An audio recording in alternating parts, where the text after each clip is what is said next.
नमस्कार, मैं हूं आकांक्षा शर्मा। मैं हूं राजकुमार और आप देख रहे हैं TNR 24 प्राइम न्यूज। आज के दिन देश, दुनिया और जम्मू कश्मीर में क्या कुछ खास रहा, उस पर नजर डालते।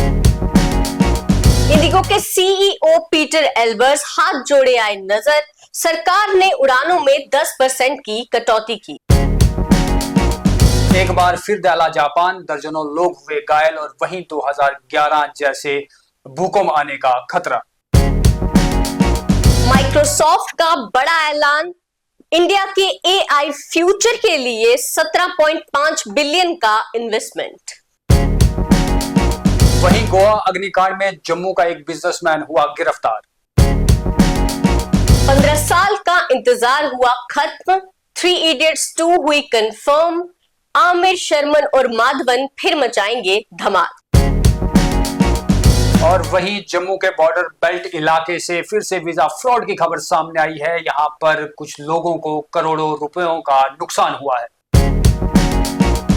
वहीं पैसिफिक ओशियन में अर्थक्वेक आने की वजह से जापान एक बार फिर दहल गया है। आप तमाम लोगों को बता दें कि जापान 2011 में भी जब वहां पर भूकंप आया था तो लगभग 20,000 के करीब लोगों की जानें गई थी और सैकड़ों लोग वहां पर जख्मी हुए थे। लेकिन आज फिर जापान के अंदर भूकंप आया है और जापान में भूकंप आने से पहले ही वहां की जो सरकारें थी उन्हें अलर्ट कर दिया गया था और लगभग 90,000 लोगों को सेफ प्लेसेस पर पहुंचा दिया गया था। लेकिन उसके अलावा जापान के अंदर जब अर्थक्वेक आया तो 7.6 की तीव्रता से ये भूकंप आने की वजह से वहां की बिल्डिंग्स, अस्पताल, दुकानें, सड़कें जो है वह खंडित हो गई हैं और ये नुकसान तो वहां पर काफी हुआ है। लेकिन वहां जो जापान के अंदर एक्सपर्ट बैठे हुए हैं जो लगातार इस पर नजरें बनाए हुए हैं, उनका कहना है कि आने वाले समय में सुनामी भी आ सकती है और अर्थक्वेक के झटके भी महसूस हो सकते हैं और ऐसे में फिर से 90% तक का जो है अनुमान लगाया जा रहा है कि जापान के अंदर फिर से 2011 जैसा माहौल बन सकता है और उस तरीके की तबाही जो है वह वहां पर हो सकती है। और आप तमाम लोगों को बता दें कि जब 2011 में जापान के अंदर अर्थक्वेक आया था उस समय लगभग 9 की तीव्रता से भूकंप आया था जिसने आधे जापान को तहस नहस कर दिया था। उसमें 20,000 लोगों की जान चली गई थी और हजारों लोग जख्मी हुए थे। यहाँ जब जापान में इस बार भूकंप आया तो उससे लोग डर गए। 90,000 लोगों को तो सेफ जगहों पर पहुंचा दिया गया और इसी के साथ में एक स्पेशल फोर्स भी बनाई गई है जो यहाँ पर लोगों को बचाओ अभियान जो है वो शुरू करेंगी। ऐसे में सरकार तो वहां पर सतर्क है। बहुत सी ट्रेन जो है जो जापान के अंदर चलती है उन्हें कैंसिल कर दिया गया है। बहुत सी जो बस सर्विसेज वहां पर चलती हैं उन्हें भी बंद कर दिया गया है। जापान के अंदर ये हिस्ट्री रही है कि बहुत बार नेचुरल डिजास्टर वहां आते रहते हैं और आए दिन या आए समय वहां पर हमें देखने को मिलता है कि जापान अर्थक्वेक का सेंटर तो बना ही बना हुआ है लेकिन साथ साथ में सुनामी आने से भी बहुत बार डिजास्टर जापान के अंदर हुआ है। वहां के लोग तैयार तो रहते हैं लेकिन फिर भी रोडों का, अस्पतालों का, घरों का, दुकानों का नुकसान वहां पर हो ही जाता है। वहीं कामयाब रहे जापान सरकार वहां पर कि लोगों को समय से पहले ही अलर्ट कर दिया गया था और उसके बाद उन्हें अलर्ट के चलते सेफ प्लेसेस पर पहुंचा दिया गया था जहां पर 90,000 परिवार जो हैं वो सेफ है। इसमें अब तक ये बताया गया है कि लगभग 35 लोग जो हैं वो जख्मी हुए हैं। बाकी किसी के भी मरने की खबर अब तक सामने नहीं आई है। मिनिस्ट्री ऑफ सिविल एविएशन ने एक बड़ा फैसला किया है। इंडिगो की उड़ानों में 10% की कटौती की है। दरअसल पिछले हफ्ते क्रू के शेड्यूल के चलते और रोस्टर के चलते काफी फ्लाइट्स जो हैं वो कैंसिल हुई जिसके चलते लोगों को भारी नुकसान उठाना पड़ा और ये फैसला लोगों के लिए ही लिया गया है क्योंकि इससे काफी लोगों को नुकसान हुआ है। जिसके चलते मंत्रालय ने यह भी कहा कि फ्लाइट्स का संचालन स्थिर करने के लिए और कैंसिलेशन से बचने के लिए उन्हें ये कदम उठाना पड़ा और ये कदम उठाना जरूरी भी था। तो वहीं इसी घोषणा के दौरान ही एक और वीडियो वायरल हुआ जो कि इंडिगो के CEO जिनका नाम है पीटर एल्बर्स, उनका वीडियो है जिसमें वो लोगों से माफी मांगते नजर आए। उन्होंने ये कहा कि हमारे इस कैंसिलेशन की वजह से लोगों का भरोसा हमारी एयरलाइन से उठ चुका है। उन्होंने ये भी कहा कि उन्हें मालूम है इससे लोगों को कितनी असुविधा का सामना करना पड़ा। कई लोगों की डेस्टिनेशंस में पहुंचने की इच्छा अधूरी ही रह गई क्योंकि वो फ्लाइट्स बोर्ड ही नहीं हुई, कैंसिल हो गई। इसीलिए उन्होंने सार्वजनिक तौर पर माफी मांगी और यह स्वीकार किया कि उनकी वजह से लोगों को काफी असुविधा का सामना करना पड़ा। तो वहीं जब ये वीडियो वायरल हुआ, उसी दौरान ये भी घोषणा हुई थी कि इनकी उड़ानों पर 10% की कटौती की जाएगी। और मंत्रालय का ये भी कहना है, ये फैसला इसलिए भी लिया गया है कि एयरलाइन के ऊपर से दबाव हट जाए और जो फ्लाइट्स अभी शेड्यूल्ड हैं वो आगे जाकर कैंसिल ना हो। मतलब कि अभी इस टाइम पे जो फ्लाइट्स लोगों ने बुक की हैं वो आगे कैंसिल ना हो, इसके चलते ये फैसला लेना बेहद जरूरी था। वहीं बात करें तो आज से लगभग 3 दिन पहले गोवा के क्लब में अग्निकांड हुआ था, जहां पर लगभग 25 लोग झुलसकर मर गए थे। उसी को लेकर चीफ मिनिस्टर का बयान भी आया था। गोवा के चीफ मिनिस्टर ने कहा था कि इसमें जो भी मुलविस है उन सबको पकड़ा जाए और पता किया जाए कि आखिर ये किन कारणों यहाँ पर आग लगी, कौन कौन मालिक थे, या यहाँ पर कोई कॉन्स्पिरेसी तो नहीं रची गई थी, या ये अचानक से यहाँ पर इस क्लब के अंदर आग लगी। पूरी घटना की जानकारी और तमाम पहलू को खंगालने की कोशिश की जा रही है। यह भी बताया जा रहा है कि इस क्लब के जो मालिक थे वह फिलहाल जो है वो फरार है। उनमें से 1 और 2 मालिक अभी तक फरार चल रहे हैं। अलग अलग खबरें उनको लेकर भी आ रही है। किसी का कहना है कि कोई मालिक जो है वो थाईलैंड में बैठा हुआ है और उसके अलावा अभी तक तमाम उन मालिकों को पकड़ा नहीं गया है। लेकिन इस बीच एक बड़ी खबर सामने आई है। पुलिस ने जम्मू के एक बिजनेसमैन उन्हें जो है वो गिरफ्तार किया है और जब उनसे बातचीत हुई तो उन्होंने कहा कि मैं उस क्लब में मालिक तो हूं, लेकिन मुझे नहीं पता होता कि वहां पर जो है क्या कुछ चल रहा है, दिन ब दिन क्या कुछ वहां पर हो रहा है, क्योंकि मैं साइलेंट पार्टनर हूं उस क्लब के अंदर। वहां डेली बेसिस पर क्या कुछ होता है उसके बारे में मुझे ज्यादा जानकारी नहीं है। उनका नाम अजय गुप्ता बताया जा रहा है। अजय गुप्ता जम्मू के रहने वाले हैं और वह इस गोवा के क्लब में साइलेंट पार्टनर थे।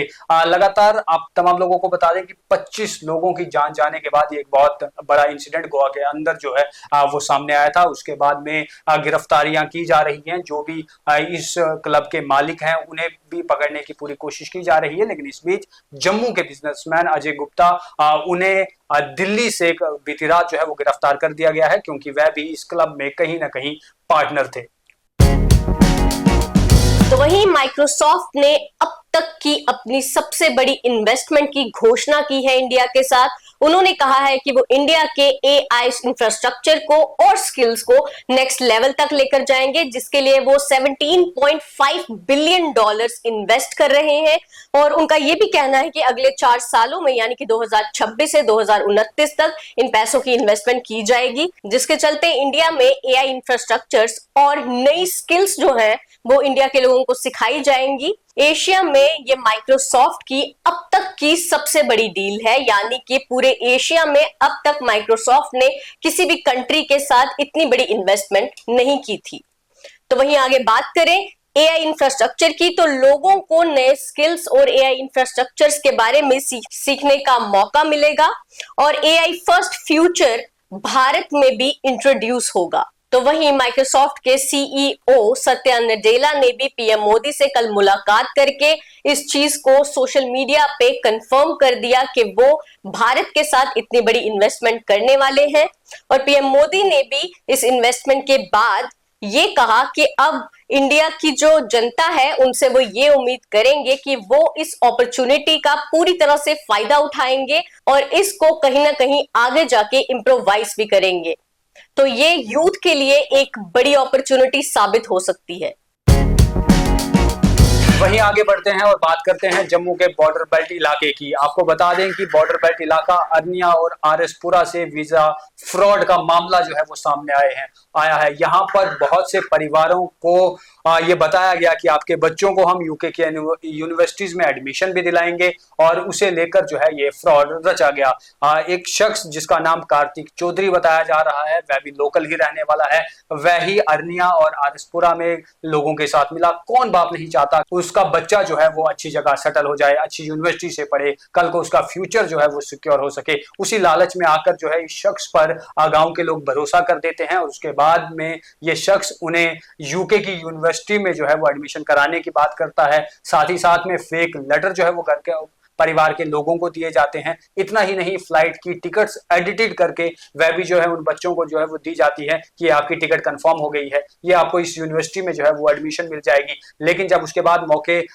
जो ये जिन्होंने पैसा दिया था, ये बताया भी जा रहा है कि लगभग 17 लाख रुपया एक परिवार से लिया गया था। उसके बाद जब ये एयरपोर्ट पर पहुंचते हैं, वहां पर टिकट कंफर्म करने की कोशिश करते तो पता लगता है कि इनके साथ तो फ्रॉड हो गया है। साथ ही साथ में इस शख्स ने इन्हें ये भी कहा था और चेक भी दिया हुआ था कि अगर आप में से किसी को लगता है कि आपके बच्चे को नौकरी वहां पर नहीं मिल पाई या आपका बच्चा वहां नहीं पहुंच पाया, तो ये चेक आप रख लीजिए, आप जो है अपना पैसा रिफंड भी कर सकते हैं। तो 6 लाख रुपए का चेक भी बहुत से लोग जो है वो दिखाते हुए नजर आए हैं, जिनके पास वो चेक थे, और उन्होंने कहा कि जब हम इस चेक को लेकर बैंक में गए तो पता लगा यहाँ पर भी हमारे साथ फ्रॉड हुआ है, चेक जो है वो बाउंस हो गए। लगातार जम्मू कश्मीर के अंदर बहुत से ऐसे मामले आते हैं जहां पर लोगों को यहाँ से फौरन भेजने के लिए जो है वो वादे तो किए जाते हैं, लेकिन जो एजेंट्स हैं वह गांव के बोले वाले लोगों के साथ फ्रॉड कर देते हैं। वहीं बहुत से लोग अभी भी ऐसे हैं जो इन लोगों पर आसानी से भरोसा कर देते हैं, क्योंकि इन्हें लगता है कि अपने ही पड़ोस में रहता है, अपने ही इलाके में रहता है, या जम्मू कश्मीर का ही